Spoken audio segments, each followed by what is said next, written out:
Muito boa noite, está no ar o ICL Notícias, segunda edição desta terça-feira, dia 11 de abril de 2023. Confira agora os destaques do programa de hoje. Clima quente. Ministro Flávio Dino depõe na Comissão de Segurança da Câmara. Eu não sou acusado. Os detalhes com Heloísa Vilela. Por gentileza, mantenham-se em silêncio. Ministro Lewandowski se aposenta no STF e deixa uma surpresa para Sérgio Moro. Veja com a advogada Maíra Réquia. Petroleiros pedem investigação sobre a venda de unidade da Petrobras. O caso foi revelado em primeira mão no ICL Notícias. A gente agradece a preocupação do presidente Jean Paul Prat. E mais, análise do mercado financeiro com Débora Maganha. E tem ainda a opinião de Guga Noblar, César Calejon e Chico Sá sobre os principais temas do dia. Está encerrada a sessão, nós vamos fazer uma nova convocação.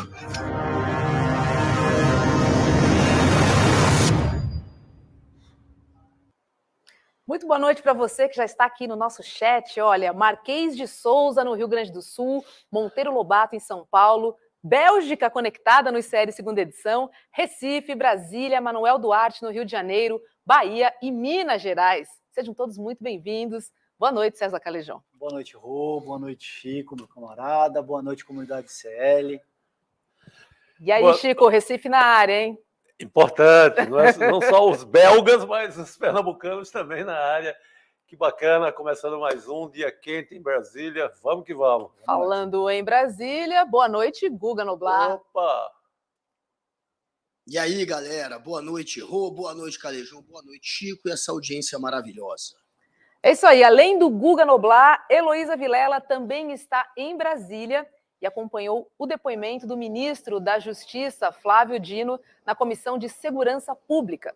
Dominada pela oposição, a comissão convocou o Dino para dar explicações sobre as ações do governo. Mas a sessão durou apenas 1h30 e foi interrompida depois de muito bate-boca.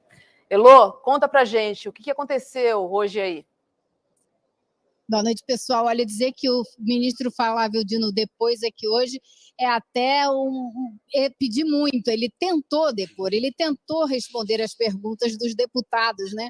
Mas os deputados da oposição não deixavam Dino falar, interrompiam o tempo todo.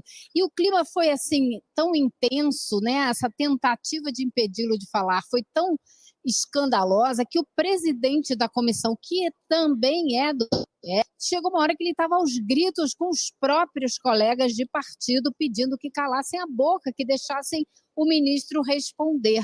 Mas foi impossível e a sessão foi encerrada antes que Dino pudesse esclarecer o que os deputados, na verdade, não queriam saber, né? Eles queriam era fazer toda essa cena, porque no final dessa tentativa de depoimento, eles se juntaram diante da Câmara, da mesa da presidência da comissão, para gritar que ele estava fugindo de falar. E a gente viu que não foi nada disso que aconteceu. Dino, com sua marca registrada de muita calma, muita ponderação, não perdeu a linha, né? não se alterou, não se irritou em momento algum.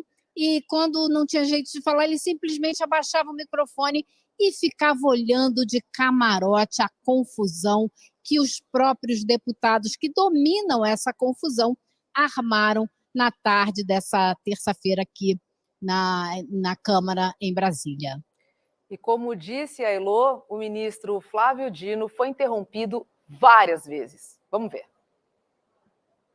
Justiça, ele aqui não está como senador, ele está aqui como ministro da Justiça, servidor público do Estado brasileiro. Se assim tivesse como senador, ele não era para ter processado 5 parlamentares dessa casa e 2 senadores. Era só isso que eu queria falar, senhor presidente. Perfeito. O que aconteceu na CCJ é que, em vez de perguntas, houve acusações.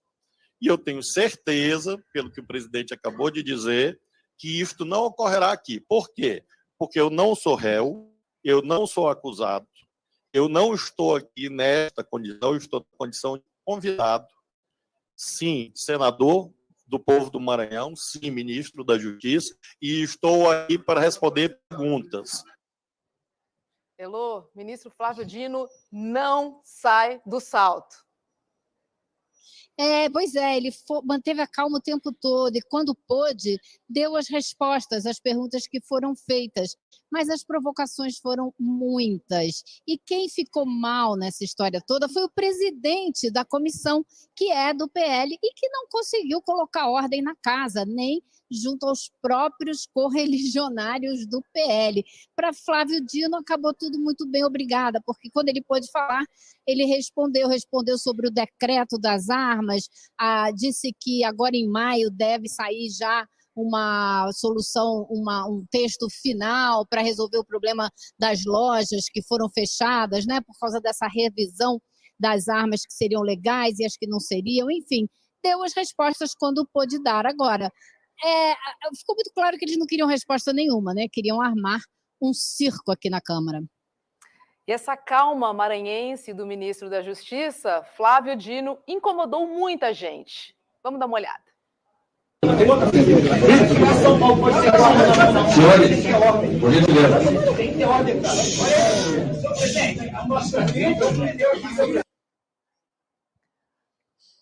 Ou seja, Elô, que verdadeiro barraco, né? Foi um barraco e acabou com uma denúncia de que a deputada Carla Zambelli desrespeitou a ética e o decoro porque mandou um deputado tomar algo que eu não posso repetir. Então, isso também vai ser motivo de investigação. Bom, todo mundo quer falar sobre a sessão de hoje. Na verdade, o que vimos hoje foi um repeteco, né, da primeira participação do ministro Flávio Dino entre os deputados. Vai lá, Chico, depois Calejão e Guga, depois passo para você. Boa, primeiro, boa noite, Elô. Que linda aí nessa galeria parlamentar, que bacana, Elô, que bom tê-la, que luxo para o ICL tê-la aqui à noite com a gente também.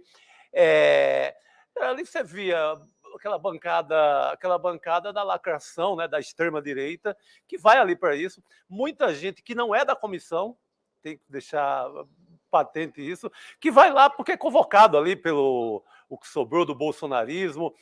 Muito forte a bancada da bala que é um grupo do parlamento que tem 44 deputados, ou seja, não é pouco, formado normalmente por aqueles radialistas radicais dos estados que pregam violência, ou militares. Tem muito, você pega isso, tem, sei lá, o Capitão Augusto de São Paulo, cabo não sei quem, tudo com a patente, mas é essa bancada, que o Major Vitor Hugo de Goiás, essa bancada ela causa muito tumulto. Normalmente ela coincide com o pé na bancada evangélica. Normalmente o cara é da bancada da bala e da bancada evangélica. Ele tem essa dupla militância.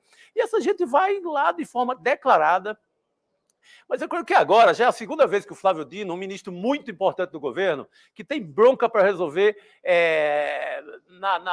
nos indígenas atacados pelo garimpo, que tem milhões de confusões para resolver no Brasil, perdeu uma tarde preciosa, né, das suas atividades no Ministério para submeter essa palhaçada, sabe? Eu acho que está na hora de quebrar, de evitar uma ida. O governo ser mais forte, ensaiar melhor no Congresso e não permitir esse tipo de espetáculo. Não serve para nada. Só de palanque para a oposição, né, Sérgio? Sim. Exato. E eu acho que o que isso demonstra muito claro, a gente já analisou isso aqui, é o quanto o Flávio Dino, a forma como ele se conduz, é extremamente eficiente contra esses bolsonaristas. Porque eles se veem desarmados. São figuras parlamentares absolutamente ineptas, relativamente limítrofes até, eu sei que é um termo bastante pesado, mas gente que não tem nenhuma propriedade para se articular, que não traz nada para o debate público, que tenha nenhum peso e nenhum significado mais importante e que fica nesse tipo de coisa tentando lacrar, tentando ganhar o corte, tentando estimular ódio, tentando se articular com base nesse tipo de propriedade que a gente sabe segundo a qual o próprio bolsonarismo funciona. Quando eles pegam uma pessoa extremamente captada, um intelectual de fato, o Flávio Dino, dá problema. Eles não conseguem. Então, aí, esse tipo de coisa que é no futebol, a gente chama de fazer a timba, né? O cara ele não dá conta, ele sabe que tecnicamente o time dele é muito inferior ao outro time, e ele começa a fazer faltas agressivas, ele começa a xingar, começa a tentar dar tapa no adversário se o juiz perceba, aí sempre tem alguém que vem e apaga a luz do estádio quando o time está prestes a perder.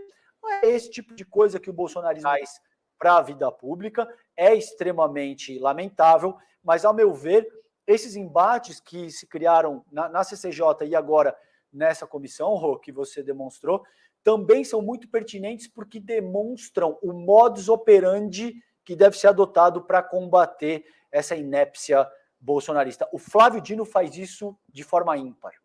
Guga, me lembrou muito os dribles do Ronaldinho Gaúcho, né? Cadê a bola? Cadê a bola? Já foi. Com essa extrema-direita maluca que tenta ganhar tudo no grito, que tenta sempre levar o debate para um caminho onde eles sabem fazer o jogo, onde eles sabem jogar, mas com Flávio Dino não funciona, porque ele não cai nas provocações, ele sabe ser debochado no limite certo, sem passar do ponto, e ele se cala na hora que tem que se calar, ele deixa as pessoas se exporem sem entrar sempre no confronto, então ele realmente sabe lidar, e hoje a gente viu mais uma vez aqueles deputados que não têm luz própria, que não tem conteúdo, que faz tudo por um palco, que faz tudo por um circo, que só consegue aparecer sob os holofotes dos outros. Hoje, o do Flávio Dino, sempre tentando lacrar, nunca preocupado com o que é de interesse público e só preocupado com like. Esses deputados hoje, mais uma vez, tentaram usar o Flávio Dino de escada, mas não conseguiram. Flávio Dino, mais uma vez, mostrou que entende como funciona esse jogo da extrema-direita e se saiu muito bem.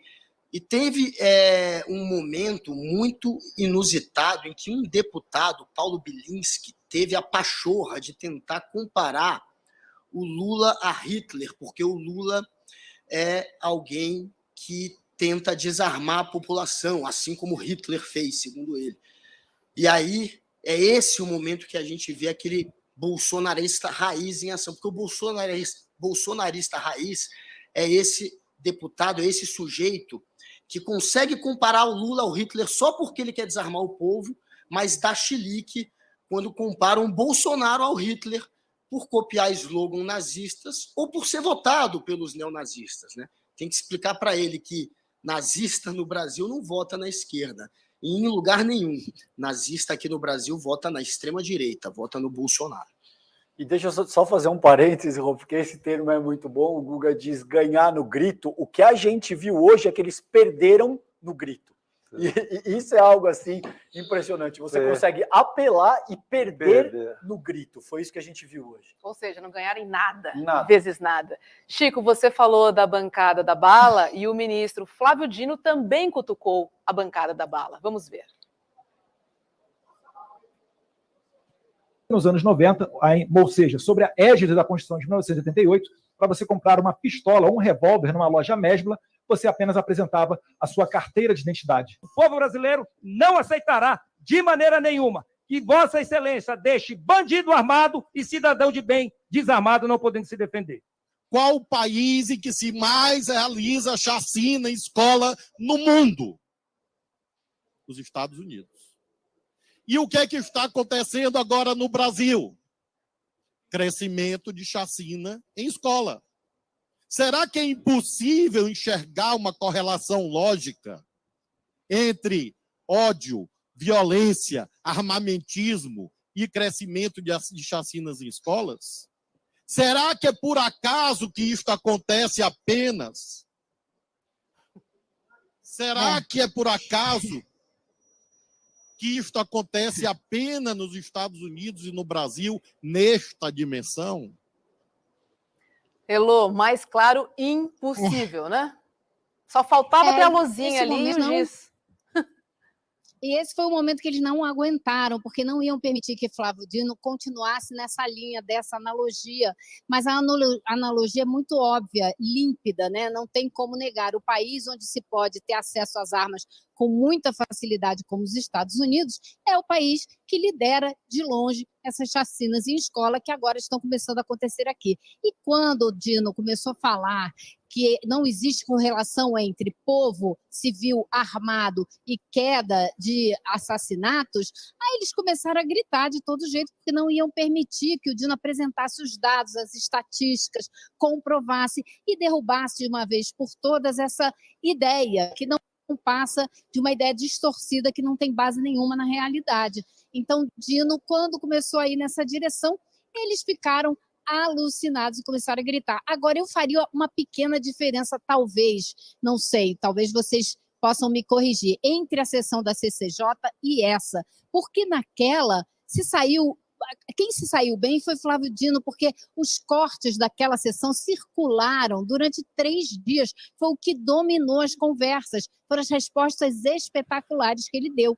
E hoje me parece que eles adotaram uma outra estratégia, chegaram com aquela tropa de choque, inclusive com deputados que não fazem parte da comissão, para impedi-lo de falar. Por quê? Porque se ele fala, gente, não dá certo, não fica bem, né? Não fica bem para os bolsonaristas. Não fica bem. Então, eles não deixaram, tentaram impedi-lo de falar. Foi uma estratégia que também não adiantou nada.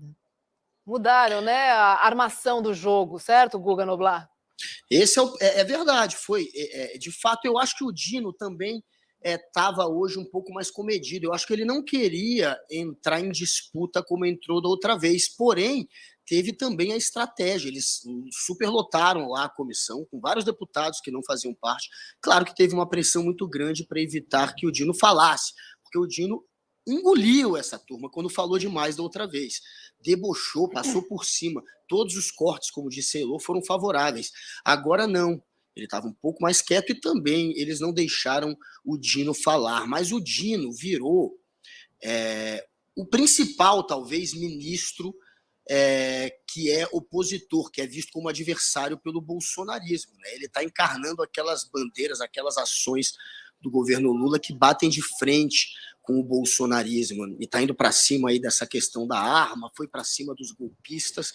Então, o Dino está, por conta dessa briga que ele está travando com o bolsonarismo, é hoje o ministro que mais encarna essa visão de alguém que está em confronto com o bolsonarismo. Isso acaba elevando também a imagem dele, acaba fazendo com que ele fique numa posição de destaque maior, e eu acho que isso vai ter uma repercussão política muito favorável para o Dino. Eu acho que tem grande chance dele virar o favorito aí da esquerda entre os ministros a continuar desse jeito. Eu acho que eu até comentei isso com o Chico Sá aqui nos bastidores, Noblar. Me parece que é precisamente o caso, me parece que em seguindo essa dinâmica, o Dino ganha muito respaldo da esquerda porque ele tem muita propriedade. Ele é um cara que fala muito bem, ele é um cara que lida muito bem com todo tipo de conjunto normativo do nosso ordenamento jurídico, ele sabe citar o Código Penal inteiro de trás para frente, ele sabe a Carta Magna inteira, então ele é um cara muito forte. Não é legal, fica a dica aí para os bolsonaristas, tentar lacrar em cima do Flávio Dino. Vocês vão perder todas, entende? Isso está claro.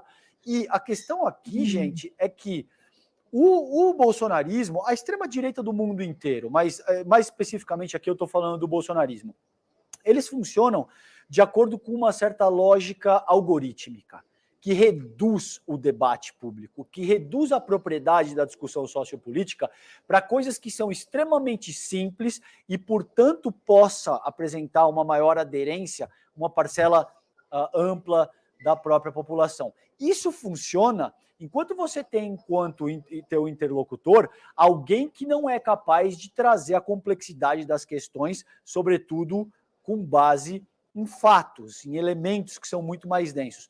O Dino faz isso com uma maestria inédita. nesse contexto, entende? Então, ele pode sim ganhar um protagonismo no sentido de se tornar a pessoa mais forte da esquerda depois do Lula. Ele pode, em seguindo essa dinâmica, se tornar um provável sucessor do próprio Lula para a disputa em 2026 ou em 2030, não sei se o Lula vai tentar reeleição ou não, e ele desnuda o método da extrema-direita de uma forma muito eficaz. Então, a melhor forma de combater o bolsonarismo é seguindo a cartilha que o Dino representa aí. Vai lá, Elô. Eu posso acrescentar uma coisa que é um exemplo prático disso que você acabou de falar, que a Legião. Você veja, os bolsonaristas gritavam lá, o senhor vai deixar bandido armado e homem de bem desarmado? Que é isso, é a redução a uma coisa simples, mas totalmente falaciosa. Como que o Flávio Dino responde a isso? Não, eu vou deixar a polícia armada, porque é ela que defende o cidadão. Então, ele também, de uma maneira muito simples, inverte o jogo e coloca esses bolsonaristas em conflito com a polícia. Perfeito, Elô. Chico, vou fazer uma perguntinha, vou pegar carona no comentário do Calejão. Temos aí, talvez, um forte candidato também da esquerda, falando agora do Flávio Dino. A gente já sabe que o Fernando Haddad é um dos preteridos do presidente Lula, mas Flávio Dino desponta, né? O Haddad ainda depende muito da economia, né? Vai depender de toda a história da economia. O Dino já larga com uma performance assim, né, de defesa do governo e de implantação de políticas muito importantes. A questão do garimpo, a questão amazônica. Ele, como ex-governador do Maranhão, já era uma questão que ele conhecia muito. Conflito agrário, a questão indígena. É um homem que, como juiz, fez muitos júris, muito tribunal, então ele é muito preparado. E ele é atacado pelo bolsonarismo desde que ele era governador e liderou o consórcio do Nordeste no tempo da pandemia de Covid-19. Ele foi muito... fez ações muito importantes, tentando importar vacina antes de todo mundo, tentando importar medicamentos, tentando equipar os hospitais do Maranhão para enfrentar a pandemia. Então, naquela época, o Bolsonaro acusou ele, xingou ele de esse governador Paraíba comunista. Os bolsonaristas tentaram o ataque, isso que estão fazendo hoje no Congresso. Ele já é um duelo continuado. Ele já vem desde o consórcio do Nordeste. Tentou atacá-lo, escolheram um adversário muito mal escolhido. Ele é muito preparado. Você cita qualquer coisa, ele vai lá na Constituição e pá na lata. Você fala de arma, ele mostra como isso tem causado tragédias em escolas. Então, não dá. Escolha outro adversário. Bom, e bate-boca para lá, bate-boca para cá, chegou uma hora que o deputado Sanderson, presidente da Comissão de Segurança Pública, simplesmente encerrou a sessão. Vamos ver. Cadê o decoro, senhor presidente? Ele provocou como provocou na CCJ, senhor presidente. Bem, senhores, só um momentinho. Silêncio. Carla, só um pouquinho. Silêncio, por gentileza. Senhores, por gentileza, mantenham-se em silêncio. Dá para esse rapaz calar um pouco? Não, espera. Senhores, por gentileza, sentem-se. Na verdade, eu respondo. Eu não pergunto.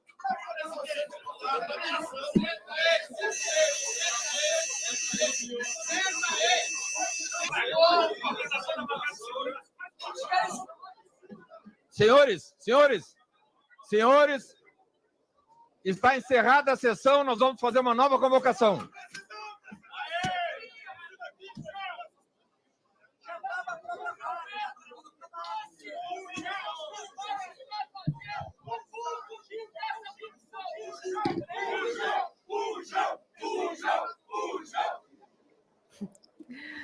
Elô, até para encerrar a sessão foi difícil, ao sonoro som de fujão, é isso mesmo, né? Isso era o que eles estavam preparando, né? Era o teatro que eles prepararam. Eles queriam justamente provocar o fim da sessão para acusar Flávio Dino de ter ido embora sem completar as respostas, sem atender às demandas de todos os deputados. Isso é um teatro, ficou muito claro. Agora, me pareceu, não sei, aí a gente vai ter que conversar um pouco mais com as pessoas aqui para saber, que o presidente da comissão não estava fazendo parte dessa combinação. Existiu uma... Estavam tirando foto antes de entrar na Câmara, eu vi eles falando, isso aqui que é tropa de choque, tirando selfie, entendeu? Então, existe todo um clima que foi armado para que chegasse a esse resultado. É como eu disse antes, acho que o objetivo deles é que Dino não respondesse, porque quando ele respondeu, eles tiveram que aturar 3, 4 dias de milhares de vídeos com os cortes das respostas do ministro Flávio Dino. E logo após o término da sessão, Heloísa Vilela conversou com o ministro da Justiça, Flávio Dino.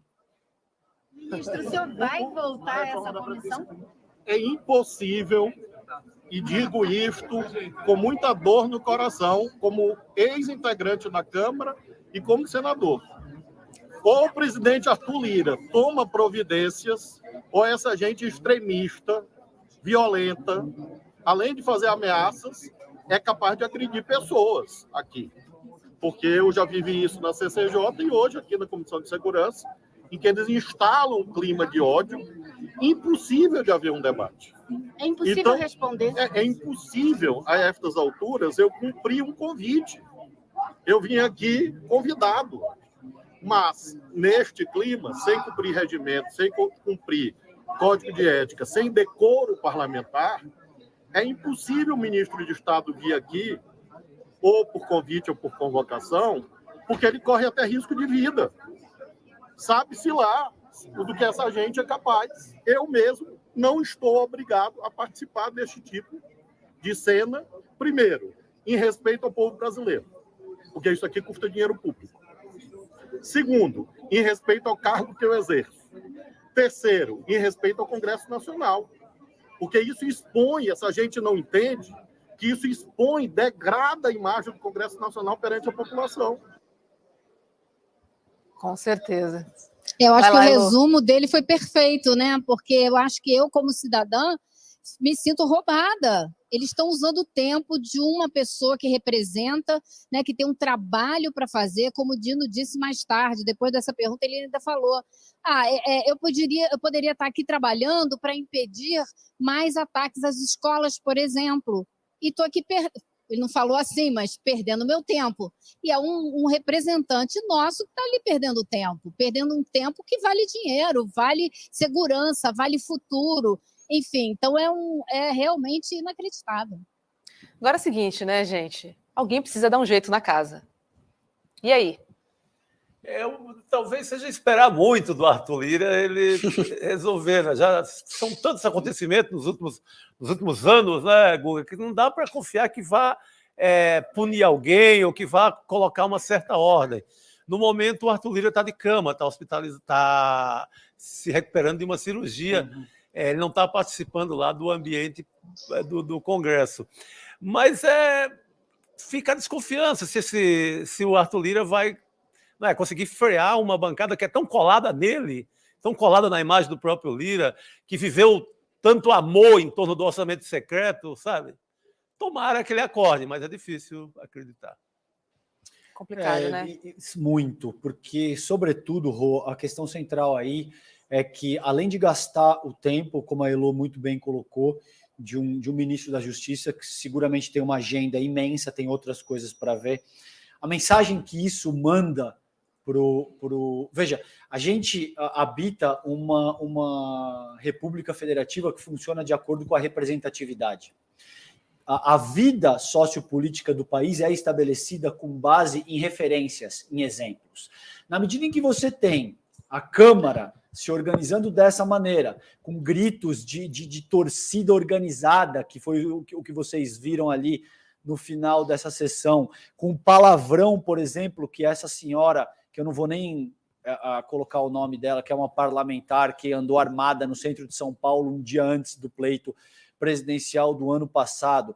Na medida em que tudo isso acontece, esse nível de quinta série e um nível violento de quinta série, um clima de animosidade, de desrespeito, de falta de decoro. O que isso faz de forma mais ampla é enviar um recado para a população que é assim que você resolve questões pertinentes à vida pública, questões pertinentes àquilo que eu chamo de política social.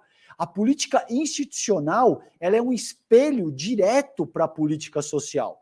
Então, para muito além disso ser um absurdo, porque não resolve absolutamente nada, é extremamente deletério para a vida sociopolítica do país, porque manda uma mensagem absurdamente equivocada de como as pessoas devem se reunir e se organizar para debater, para resolver as questões que são pertinentes para a vida pública da nação. É absolutamente condenável e alguma coisa precisa ser feita. Não acho que também o Arthur Lira tenha condição de fazer isso, mas não dá para tocar 4 anos de governo com esse tipo de coisa, Noblar. O problema é que é o Arthur Lira, né, gente? O Arthur Lira, ele não tem moral para cobrar mais nada de ninguém. O Arthur Lira é aquele que passou pano para as ameaças que o Daniel Silveira fez contra ministros do STF. O sujeito chegou a ser preso e o Arthur Lira ficou ali dando um jeito de segurá-lo, de não tentar desagradar o Bolsonaro nessa história. Ficou do lado dele em alguns momentos, portanto. Então, esse Arthur Lira, que também protegeu o Bolsonaro de vários processos, o Arthur Lira que protegeu os bolsonaristas, que protegeu o Daniel Silveira, ameaçando uma outra instituição, fazendo um ataque à democracia. Esse Arthur Lira agora vai fazer algo contra esses que agora estão? Já não fez. Teve oportunidade quando o Nicolas colocou uma peruca e cometeu um crime de homofobia em flagrante, e aí é um dos únicos momentos que a imunidade não protege, a imunidade parlamentar é quando você comete um crime inafiançável, e era o caso, transfobia. Ali, um flagrante de transfobia, ele deveria ter saído algemado. Além de não sair algemado, nada de fato aconteceu ou acontecerá. Veio aquele puxão de orelha fajuto via Twitter do Arthur Lira, mas ir para cima de fato para tentar retirar esse sujeito, aí sim seria um bom exemplo para o país, do parlamento por ter cometido um crime inafiançável. Não, isso ele não fez e não fará. Então Arthur Lira não tem moral. E só um detalhe, o Flávio Dino é tão genial que na resposta para Elô, por que não deveria voltar, ele diz em respeito ao povo e ao Congresso. E é fato isso. Pois é. Elô, você que chegou agora há pouco em Brasília, há pouco tempo em Brasília, você esperava ver esse barraco todo, pegar esse climão aí no Distrito Federal? Conta aí pra gente, não, vai. Foi além... Olha, foi além das minhas expectativas. E eu, no tempo todo que eu estava ali, eu estava olhando e estava pensando, jardim da infância. Mas não, eu vou ficar com o que o Calejão disse, acho que ele definiu melhor do que eu. É clima de quinta série violenta. E é exatamente isso, Calejão, você definiu perfeitamente. A famosa quinta B. É isso. Heloísa Vilela, obrigada, querida. Uma boa noite para você, bom descanso. Um beijo. Para vocês também. Boa noite, Elô. Boa Obrigado, noite. querida. Até mais, Elô. Ô, Guga, dá algumas dicas para Elô ali para suportar essa quinta B aí todos os dias, porque, olha, não tá fácil não, hein? Só comentando. Não, você veja bem, não tivemos uma votação. O Pega para Capar Todo tem sido em comissões, em convites. Pois é. Ou seja, não teve um teste, você não teve ainda votação nenhuma. Imagina esses caras votando, todos colados lá, 513 colados no plenário, o que não vai acontecer. Não é? Com uma oposição tão violenta, né, que não vai para o debate, vai para xingar, levar cartazinho atrás e filmar. Colocar peruca. Que vai passar o mandato sem um projeto. Se eles seguirem dessa forma, sequer a arma eles vão conseguir defender, porque não dá tempo. Quem está com esse espírito não vai escrever nenhum projeto. Não vai, né? Não vai aprovar nada. É a famosa Foi o que o professor falou ontem. Vai lá.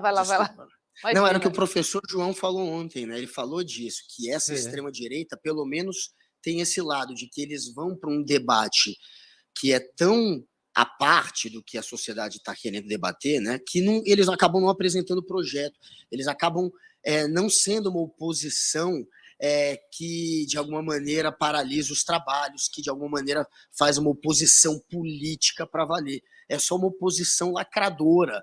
Então, tem um lado positivo para o governo, que é, por exemplo, esse de não ter projetos e de não ter uma atuação política. É só essa atuação atrás de um holofote, atrás de um like. Pois é. E depois da participação, né, da tentativa de falar na Comissão de Segurança Pública e depois de dar uma entrevista para Heloísa Vilela, o ministro Flávio Dino postou o seguinte, ó: a lamentável confusão na Comissão de Segurança Pública da Câmara envolveu palavras impublicáveis, ameaças, agressões e ofensas. Tais atitudes reforçam a necessidade do controle de armas. Imaginem essa gente com a arma na mão, sem estabilidade emocional. Um perigo para a sociedade. Eu vou chamar a advogada Maíra Recchia para repercutir um pouquinho com ela esse post do ministro Flávio Dino. Oi, Maíra, boa noite. Seja bem-vinda ao ICL Segunda Edição. Boa noite, Rô. Boa noite, César, Chico. Eu acho que a minha internet está um pouquinho instável. Vocês estão me ouvindo bem? Estamos. Está perfeito. Sim. Então tá bom. Boa noite, Guga. Boa noite a todos e a todas, gente. Boa noite. Maíra, queria te ouvir um pouco sobre o post do ministro Flávio Dino. Enfim, o que vimos hoje foi um segundo round de barracos, né? E a gente entende que se não tiver um freio, se alguém não organizar, para onde seguiremos, né? Que caminho aponta, né, as discussões e o debate político no Brasil?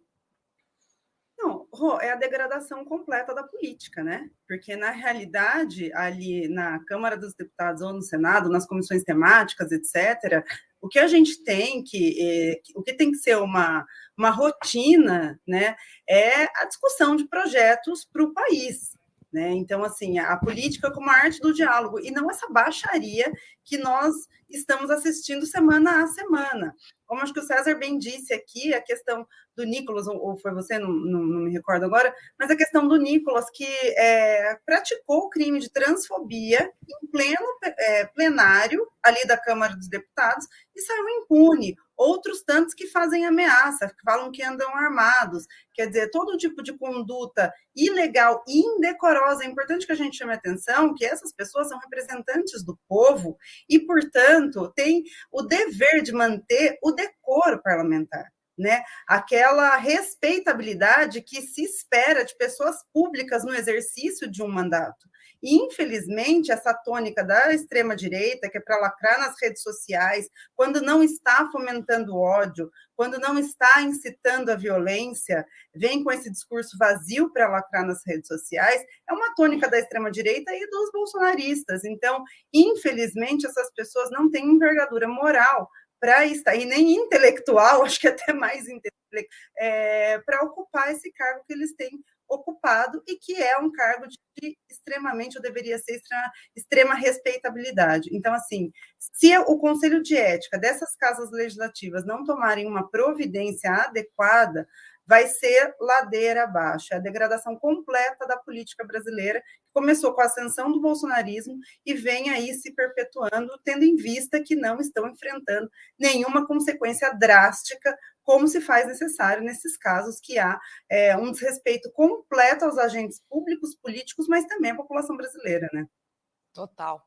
Vamos falar um pouquinho do Poder Judiciário, porque hoje o ministro Ricardo Lewandowski, do Supremo Tribunal Federal, o STF, se aposentou aos 75 anos, idade máxima considerada para o cargo. E veja só, na sua última decisão, foi a de que as denúncias de corrupção do advogado Rodrigo Tacla Duran contra o ex-juiz Sérgio Moro e também o deputado Deltan Dallagnol vão ser investigadas pelo Supremo, não vão sair de lá.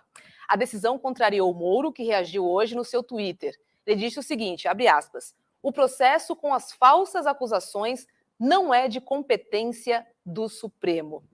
Maíra, por que essa decisão do Lewandowski incomoda tanto o senador Sérgio Moro, hein? Porque ele sabe que não vai navegar, ele sabe duas coisas, Rô. Primeiro que ele não vai navegar em mar tranquilo no Supremo Tribunal Federal, tendo em vista que os ministros daquela corte sabem muito bem o que Moro fez no verão passado. né? Então, foram testemunhas e julgaram ali, foram testemunhas oculares e julgaram ali os mais diversos abusos praticados pelo então juiz Sérgio Moro. Mais do que isso, ele deve estar certamente em pânico, porque perdeu o seu costume, né, de tentar direcionar processo, escolher ali a forma de condução dos autos, e aí ele se vê agora como não podendo utilizar essa manobra jurídica que ele sempre utilizou, né? Ou seja, combinando provas, seja direcionando delações premiadas, seja valorando de uma maneira muito suspeita algum indício de prova que ali não se confirmava. Então, ele sabe que não vai ser fácil para ele. O que chama atenção no pedido da defesa de Sérgio Moro são 2 pontos. O primeiro deles é que eles não querem, Sérgio Moro, na realidade, não quer que o processo ou a investigação siga pelo Supremo Tribunal Federal, mas também não quer que o processo ou as investigações sigam pela 13ª Vara de Curitiba. Basicamente, ele quer escolher aquela pessoa que vai conduzir e vai julgá-lo aí nesses casos dessas denúncias. Causa bastante perplexidade, né? Porque ele não quer nem o Supremo e nem a Justiça de primeiro grau. Mas tem um dado que hoje acho que já até foi um pouco para a rede social, que Moro ele está sendo investigado nesses casos, está abrindo mão aí do seu privilégio ou da sua prerrogativa por foro, mas tem um caso que estava na mídia até pouco tempo atrás, que ele promove uma queixa-crime contra uma pessoa que até então era pré-candidata, e esse processo também subiu para o Supremo Tribunal Federal. E neste, ao que me consta, em nenhum momento ele pediu para que saísse do Supremo Tribunal Federal, já que ele é autor e não é investigado. Então, assim, Moro está acostumado a tentar conduzir ali conforme seus interesses, mas teve um revés muito importante hoje, e nesse sentido aí, como a última decisão do ministro Lewandowski, fica no Supremo Tribunal Federal a competência para perquirir aí essa questão das denúncias do Tacla Dura. Ou seja, isso caracteriza, eu sei que não é o caso, né, Maíra, mas caracteriza uma espécie assim de jurisprudência, vamos dizer assim. O senhor não reclamou desse procedimento quando ele lhe favorecia. Me parece agora que isso vai ser usado para argumentar que o senhor não pode fazer isso, considerando que agora o senhor é o réu do processo, né? Na realidade, no processo que ele é autor, não há nem essa alegação de incompetência do Supremo Tribunal Federal. Ao que me consta, não há nem essa alegação da própria defesa dele, da própria autoria dele, né? E nos casos que ele é réu, e aí, de alguma maneira, ele quer manobrar, porque causa estranheza essa situação. Não é para tramitar perante o Supremo Tribunal Federal, mas também não é para tramitar na Justiça de primeiro grau, porque ele alega, e aí vem a grande ironia do destino, né? Moro pedindo para ser julgado por um juiz que seja imparcial, mas ele vem e fala que o juízo também da 13ª Vara não é um juízo confiável e, portanto, ele não quer nem ser julgado por aquela 13ª Vara e nem pelo Supremo Tribunal Federal. O mundo não gira a capota, e aí as 2 lições que ficam para ele no dia de hoje é justamente que a questão dele pedir, né, um julgamento que seja um julgamento livre de qualquer mácula que ele tanto cometeu lá atrás, e a outra grande ironia é que o próximo relator desse processo que vai tramitar no Supremo Tribunal Federal será, invariavelmente, o sucessor do ministro Lewandowski. E quem está mais cotado para esse cargo até então é o Cristiano Zanin, advogado aí do presidente Lula, né? Isso é um pequeno parênteses. Travou grandes debates com o Moro, aliás, em audiência. Perfeito. Ele queria tanto chegar ao STF, tá aí, chegou, está no STF. O cara chegou lá, né? Por outras vias, mas chegou, né? Eles, se depender do Moro, gente, o único juízo que ele confia e que ele quer ser julgado é a da Gabriela Hard. Exato. Se depender dele, ele vai para a Gabriela, porque ele está, de fato, acostumado a controlar, junto com os procuradores, os julgamentos que ele fazia, e agora ele se vê na mão daqueles que já o condenaram. Então, você vê que ele está em pânico. E como passa rápido a ascensão, como passou rápido essa suposta ascensão do Moro, que estava dias atrás, semanas atrás, muito bem nas manchetes de jornal como vítima e agora voltando a ser vilão. Pois é. Já que você falou em Gabriela... Vai lá, Maíra, depois eu complemento aqui. Vai lá. Não, eu fico pensando, assim, nos fundos da análise da psiquiatria e psicologia, o pânico que ele deve ter de alguém fazer a mesma coisa que ele fazia. Exato. Opa! Basta repetir karma. o mesmo roteiro. Basta repetir o mesmo roteiro. E eu achei interessante ser o Lewandowski, porque é um cara de um perfil garantista, é um cara assim com muito amparado na lei, nunca em convicção, assim, são completamente opostos. Então se despede com esse prêmio ao Sérgio Moro, é aqui que você vai ter que responder. Então, o destino sendo bastante irônico mais uma vez. Destino não, a história, digamos assim. Exato. Ótimo ponto. O mundo não gira, ele capota, né? Cada vez mais essa frase está valendo. Por aí. Deixa eu chamar o jornalista Chico Alves para o nosso próximo assunto. Oi, Chico, boa noite para você. Boa noite, Roberta. Boa noite a todo mundo. Boa noite, César, Chico, Guga e todo mundo. Vamos falar sobre Petrosix. Uma ótima noite para você, porque saiu no Valor Econômico. A Associação Nacional dos Petroleiros Acionistas Minoritários da Petrobras, a ANAPetro, vai entrar com ação na Comissão de Valores Mobiliários, a CVM, e no Tribunal de Contas da União, o TCU, para checar irregularidades na venda da Petrosix, unidade da Petrobras que industrializa o xisto. Nós demos aqui no ICL Notícias com exclusividade, a palavra é tão importante que eu até travei aqui. Carrega no peso, Rô. Exatamente. A primeira reportagem, feita pelo nosso colega e fera no jornalismo investigativo, Leandro Demori, sobre as suspeitas de pirataria de tecnologia da Petrosix. A denúncia envolveu o pai da ministra Gabriela Hardit, que substituiu Sérgio Moro na Lava Jato, Chico Alves. Amanhã ainda teremos um desdobramento, mas antes queria te ouvir sobre o que temos até agora, o que foi colocado na mesa sobre essa pirataria. Pois é, muito grave. Eu acompanhei o relato do Leandro Demori, eu vi as falas dele, os programas em que ele mostrou essa denúncia. Tudo muito grave, né? Tudo muito, especialmente porque a investigação não foi à frente. E agora, no primeiro programa que o Demori apresentou a denúncia, o presidente da Petrobras, João Paulo Prat, já se colocou à disposição para botar a mão na massa e fazer essa investigação andar. Então, a expectativa é que agora a gente saiba se tudo o que parece realmente é.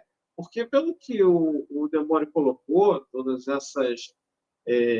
esses indícios de que o pai da juíza estava bem próximo de uma história de espionagem industrial, né, que repassa para uma empresa estrangeira, um banco estranhíssimo, uma tecnologia que a Petrobras tinha expertise, né? Aliás, a Petrobras é um centro de tecnologia de altíssima qualidade, consegue patente de alta qualidade em nível mundial, né? E aí essa é mais uma da exploração do xisto.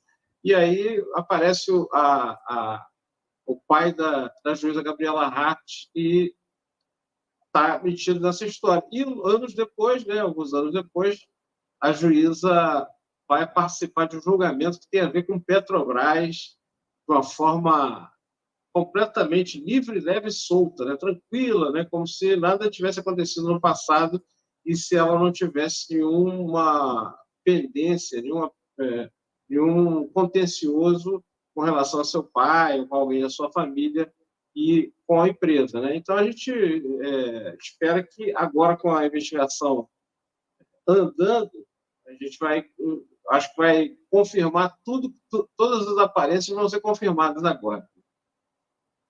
Pois é. Maíra, vou voltar contigo para uma pergunta muito direta. Você vê alguma chance dessa venda ser revertida, juridicamente falando? Olha, Rô, assim, uma vez comprovado esse desvio de finalidade e esse privilégio a interesses pessoais, essa pirataria industrial, acho que é factível que essa venda seja revertida, até porque o prejuízo ao patrimônio nacional foi gigantesco. Agora, é importante a gente chamar a atenção para além dos trâmites que vão acontecer dentro do Tribunal de Contas, nas investigações, enfim, na CVM, em todos os órgãos que estão envolvidos, é importante que a gente coloque luz também na atuação juíza, né? O CNJ precisa olhar para isso, porque me parece uma relação não só promíscua, mas também espúria, que demonstra completa dissociação de seus deveres enquanto magistrados. Não é factível que o seu pai seja acusado de crimes tão graves, né, de condutas tão lesivas, se a gente não é o caso, tecnicamente falando ali, da letra fria da lei de lesa pátria, mas é basicamente isso. Né? Então, assim, que uma pessoa tão próxima a ela esteja envolvida nesse escândalo gritante e os processos que estavam ali embaixo de sua envergadura, que estavam embaixo da sua envergadura funcional, analisar se eles tiveram caminhos diferentes, né? Porque algumas empresas foram extremamente achincalhadas, investigadas, e outras não sofreram tanto, ou as próprias pessoas envolvidas. Acho que o CNJ tem que olhar para isso. Se andou suspendendo preventivamente aí com muita correção as pessoas que estavam se manifestando nas redes sociais de maneira enfim, a favor do golpe, etc. e tal, e algumas pessoas já foram suspensas preventivamente, magistrados, inclusive, é necessário que se olhe com a devida seriedade para esse caso, apure adequadamente a conduta dessa juíza, e, se for o caso, suspenda preventivamente até que possam fazer a colheita das provas e nenhuma prova se perca aí no curso dessa investigação. A tônica, além de tudo, é um modus operandi, né, do trio Moro, Deltan e agora dessa juíza, doutora Gabriela. É um modus operandi que visa aí tirar algum proveito da situação que eles colocaram o país, com prejuízos financeiros da ordem de bilhões. Uma vez comprovado, Rô, todo esse cenário, né, de que tudo, assim, esses indícios propriamente ditos, e especialmente o desvio de finalidade, é factível que aconteça a anulação, sim, dessa venda. Vai lá, Chico. Não, o interessante é que é essa juíza que detona a história agora da suposta ameaça do PCC para o Sérgio Moro. Ela é quem desperta, ela é quem vai à Polícia Federal para que seja investigado o caso, né? E voltando ao capítulo das ironias, Maíra, o interessante é que no mesmo momento que acontece essa denúncia do Demore, você tem a devolução do caso Tacla Duran, agora com status de corte superiora.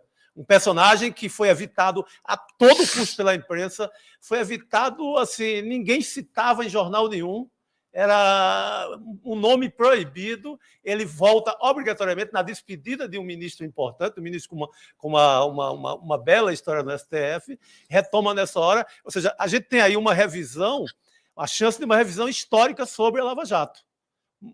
Tivemos a Vaza Jato, na qual o nosso Demore também foi, digamos, o principal repórter da história, e agora o Demore volta com esse caso de espionagem, incluindo, com requinte de incluir o pai de uma juíza que estava no centro, no núcleo da Lava Jato. Então, é muito curioso, a gente pode viver um capítulo muito interessante de revisão, não revisão com revanche, porque alguns veem, é uma revanche. Não é revanche. Está lá assinado, a espionagem industrial está assinado. O cara entrou no tesouro ali onde estavam as informações e vendeu. Então, não é fofoca. Fala, Chico. Chico, e a ironia é que a juíza Gabriela Raff, que foi tão parceira da Polícia Federal em vários momentos para determinar algumas investigações, diligências, então pode, quem sabe, ter a Polícia Federal no seu encalço em breve, né? Dependendo de como caminha as investigações. Né? E só Exatamente. queria a doutora Maíra, que eu não sou mal educado, não, é que tinha um quadrinho aqui na minha frente que pedia que eu a visse. Então, eu quero dar boa noite para ela também. Mas, então, é isso. Pode ser que, em breve, a Gabriela Hart tenha também a Polícia Federal no seu encalço. E olha só, amanhã tem mais uma bomba da PetroSix. Quem vai trazer para a gente é o Leandro Demore, no Desperta ISL, às 7 horas da manhã. Então, repito aqui, amanhã a história continua, tem mais uma bomba a ser revelada amanhã no Desperta ISL com Leandro Demore, com Desperta ICL com Leandro Demore, às 7 horas da manhã. Combinado? Maíra Réquia, muito obrigada por sua participação e uma ótima noite para você. Um beijo. Obrigada, gente. Boa noite, bom trabalho. Beijo. Boa noite. Boa noite, querida. Obrigado, Maíra. Chico fica com a gente, o Guga também, porque vamos voltar a falar do depoimento, né, da tentativa de depoimento, na verdade, do ministro Flávio Dino, hoje na Câmara, o principal fato do dia. Ele também falou do ex-presidente Jair Bolsonaro. Vamos ver.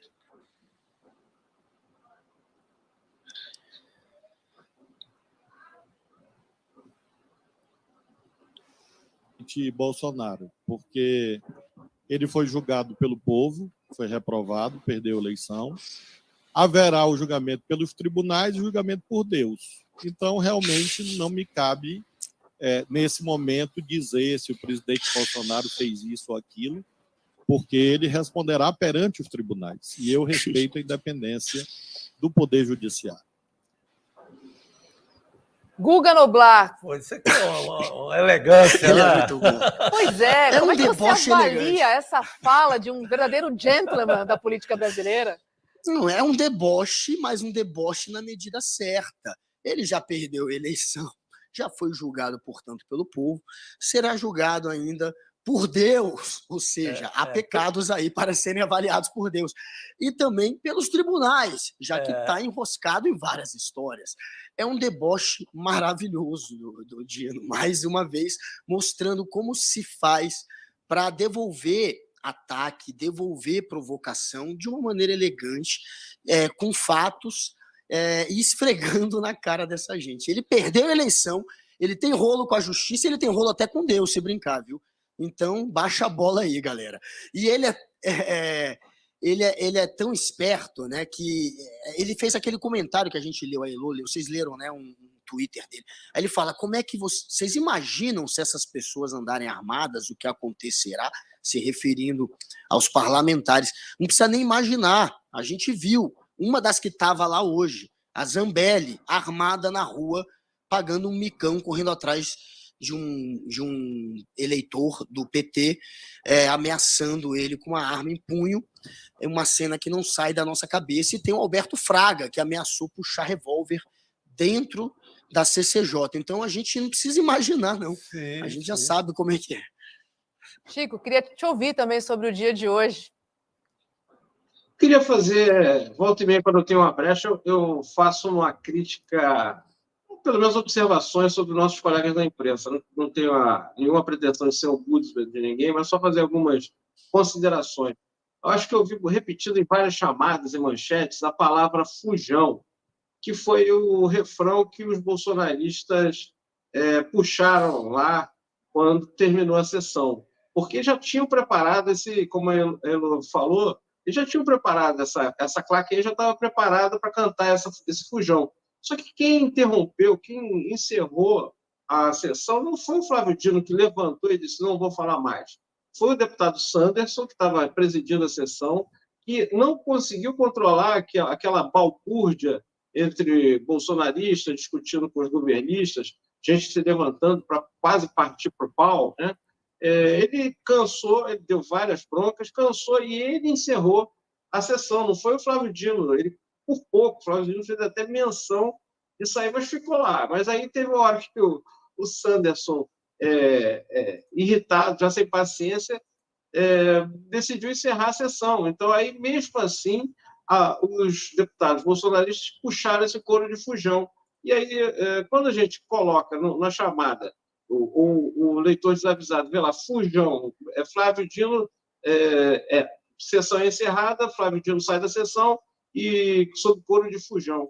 Quer dizer, parece que foi o Flávio Dino que pediu para sair, não pediu para sair, ele estava lá até o final, e o presidente da comissão é que encerrou a sessão, porque ele próprio não aguentou com seus pares, com seus aliados ali bolsonaristas. Então, é só essa observação que eu tinha a fazer, e concordo com todas as observações que vocês fizeram.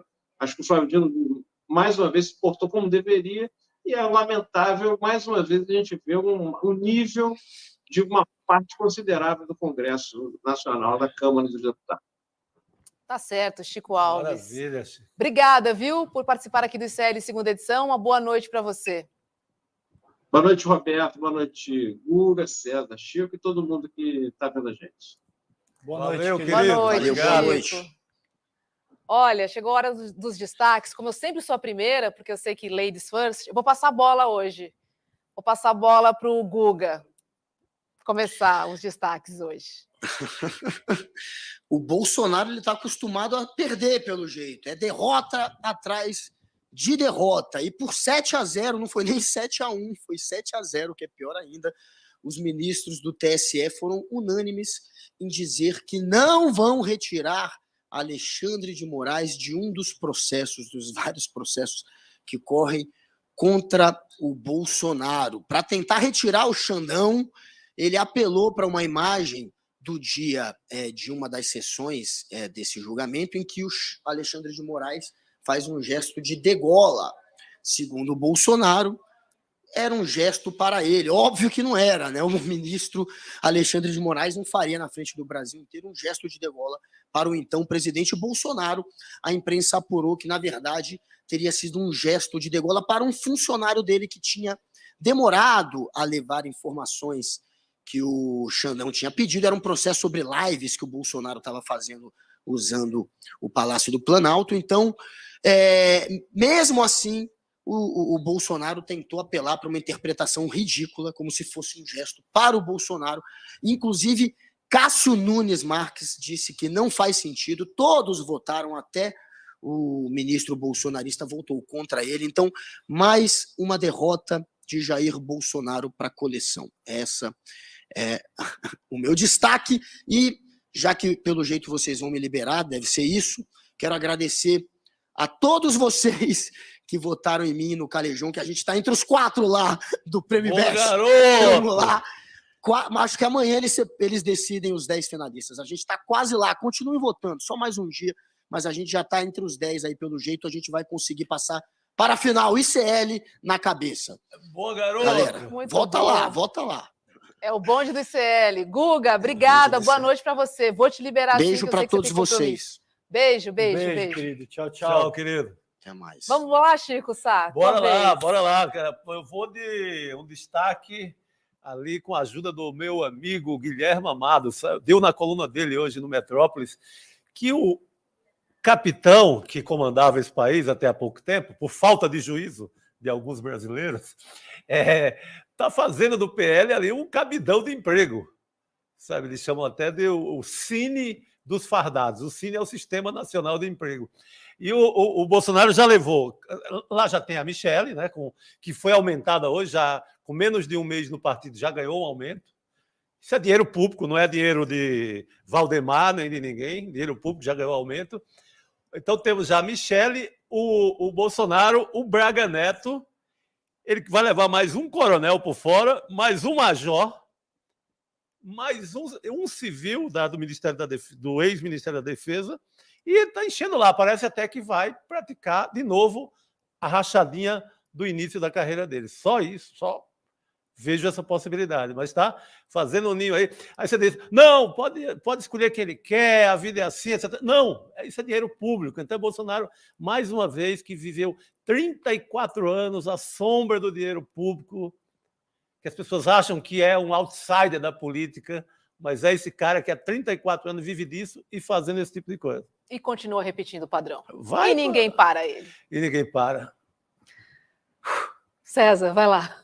Bom, o meu destaque, infelizmente, triste, de novo, teve hoje um adolescente de 13 anos atacou 3 colegas na cidade de Santa Teresa de Goiás. região norte do estado, com uma faca. Ele feriu 3 pessoas. Felizmente, não foram ferimentos sérios, ninguém morreu. Ele não tinha histórico, ele não tinha antecedente de violência. O Caiado, inclusive, mandou deter os pais desse adolescente, o que, segundo especialistas, não é atribuição do governador do estado. Tem uma série de coisas aí que colocam em xeque a própria estrutura constitucional do país. Essa semana, agora, dia 20 de abril, completa aniversário de um atentado muito famoso nos Estados Unidos, que eu também não vou falar o nome aqui, para efeito de não dar impulso para esse tipo de coisa, mas a gente precisa estar absurdamente alerta com o que está acontecendo. É uma questão endêmica. Eu venho conversando com pesquisadores e jornalistas que te dão conta de que existem estruturas maiores por trás disso, fomentando esse tipo de coisa deliberadamente. Então, não é só uma questão do nível de ódio que o bolsonarismo destilou junto à própria sociedade brasileira ao longo dos últimos 4 anos. Seguramente esse é um fator preponderante para fazer qualquer tipo de análise séria acerca desse problema que está se tornando endêmico no Brasil, mas, ao que tudo indica, e eu vou avançar um pouco mais nisso antes de falar qualquer coisa, existem estruturas bem organizadas fomentando esses processos de uma forma deliberada. É extremamente triste que a gente tenha os nossos jovens professores e todo o ambiente escolar sob esse tipo de ataque, mas a gente tem que estar muito atento com isso, principalmente ao longo dessa semana, porque é um risco eminente a essa altura. Muito eminente. Eu vou pegar carona no seu comentário, porque hoje já aconteceu uma reunião do ministro Flávio Dino com as plataformas digitais, né? Sim. Ele disse ter identificado 500 perfis no Twitter com divulgação de material violento contra escolas. E aí, depois da fala do ministro Flávio Dino, eis que a advogada ou o advogado do Twitter responde o seguinte: as imagens de autores de massacres e outras formas de exaltação de assassinos não representam violações aos termos de uso da plataforma.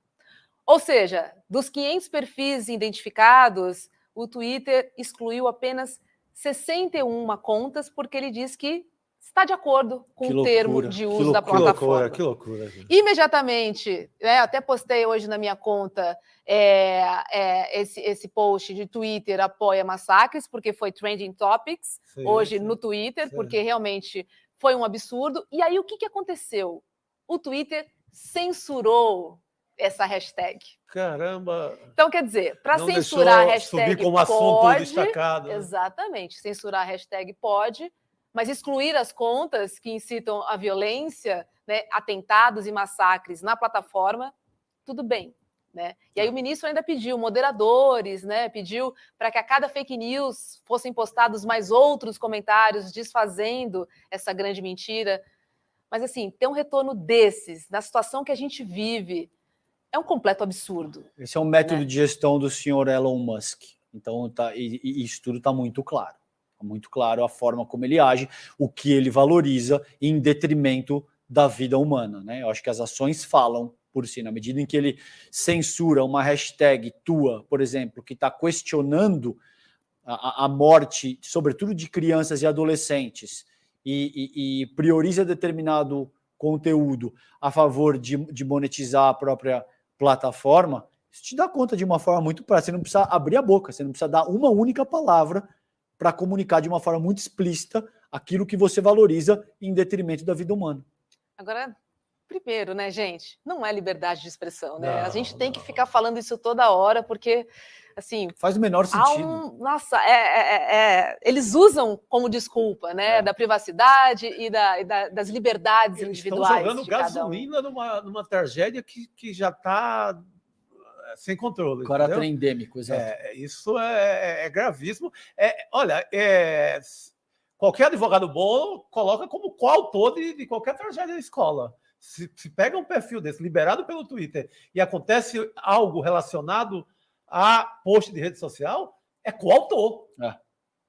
É coautor da violência. E sabe um complemento, Chico, que eu acho que vale a pena trazer? Quando veículos de comunicação procuraram o Twitter para que o Twitter se posicionasse a respeito e explicasse o que estava acontecendo.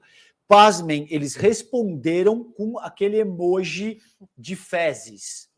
Então, esse é o nível de estrutura com a qual a gente está lidando nesse momento sob a gestão desse senhor que hoje controla essa rede social. Que tem que saber que ele não é maior do que a Constituição brasileira. Exatamente, tá foi lá o que o ministro falou para ele. O livrinho verde e amarelo que o Flávio Dino levou hoje lá na Câmara, está lá para resolver isso. Exato. Não dá. É um absurdo, de fato. Bom, vamos ver como é que foi o fechamento do mercado financeiro com Débora Maganha. Oi, Débora, boa noite para você. E aí, como é que fechou o mercado hoje? Oi, Roberta, boa noite, pessoal. Olha, hoje o dia foi mais do que positivo para o Ibovespa. Tudo começou pela manhã, quando o IPCA mostrou que a inflação desacelerou e ficou em 0,71%, menor do que observado no mês passado e abaixo da mediana de 0,77% que era esperada pelo mercado. Essa inflação acabou pegando o Banco Central de surpresa, que tinha projetado 0,87% de alta para esse mês. O Banco Central tem se apoiado muito nesse discurso de pressão inflacionária para manter os juros mais altos, mas os novos dados já estão sendo suficientes até para o mercado perceber que está na hora da entidade afrouxar o tom e cortar os juros, já que a inflação atingiu 4,65% no acumulado desses últimos 12 meses até março. Com essas expectativas de juros mais baixos, o Ibovespa subiu 4,29% hoje, e o movimento de altas foi generalizado. A gente viu as companhias aéreas e ações ligadas ao turismo subirem, favorecidas pelo dólar, que chegou no menor patamar de 2023 e foi negociado a R$ 5,00, e as ações de consumo, já mais ligadas à economia doméstica, também tiveram alta. O índice que reúne as ações do setor subiu 5,81% hoje, aqui favorecido pelas perspectivas do mercado desse corte na Selic. Enquanto aqui no Brasil o otimismo predominava, no exterior o dia foi de cautela, porque amanhã, Roberta, a gente tem a divulgação da inflação ao consumidor lá nos Estados Unidos, o que deve mexer muito com o mercado e com as expectativas dos juros por lá, viu? Obrigada, Débora. Bolsa bombane hoje, né? Em plena terça-feira, que beleza. Dólar mergulhando ali. Perto de 5, tendência de... Dá uma caída maior, não, Débora? Se a gente tiver, dependendo de como sair a inflação amanhã, e a gente tiver essa expectativa dos juros nos Estados Unidos ainda mais controlada, pode ser ainda que a gente tenha essa tendência amanhã de novo. Para você que vai viajar, amanhã é o dia. Débora, obrigada, viu? Boa noite, um beijo para você. E eu que agradeço, um beijo para vocês e até mais. Boa noite, querido. Trago novidades. Tem curso novo no ICL. Se você quer ter um perfil campeão no LinkedIn, o ICL te ensina como. Amanhã, às 5 da tarde, tem a estreia do curso LinkedIn Profissional, Marca Pessoal e Vagas, com Arlane Gonçalves. Essa daí da foto. Nesse curso, você aprenderá a tirar o melhor dessa plataforma para aumentar as suas oportunidades de emprego. Eu já consegui emprego no LinkedIn. Opa! A Lani é consultora de carreira e diversidade, com mais de 13 anos de experiência em diversas áreas de negócio.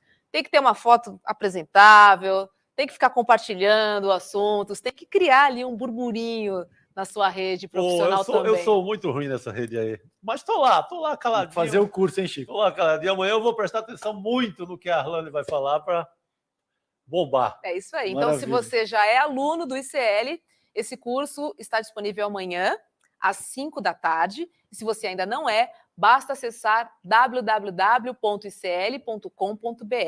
e fazer a sua matrícula. Certo?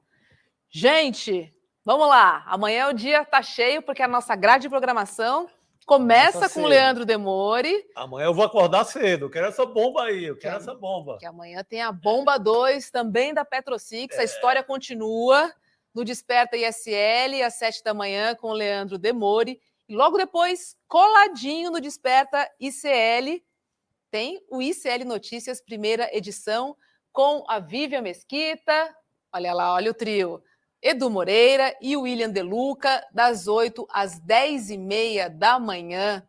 Então amanhã tá recheada com 2 programaços para você, lembrando que tem bomba no Desperta ICL. E depois você tem um encontro com a gente aqui no ICL, segunda edição, às 7h, com César Calejão, Chico Sá, Guga Noblar e o nosso time de comentaristas. Só tem fera aqui. Fechamos por hoje? Tá bom, né? Tá bom. Amanhã tem mais. Beijo, César. Beijo, Chico. Muito obrigada pela sua audiência e amanhã a gente se encontra aqui no ICL, segunda edição. Um beijo, boa noite a todos.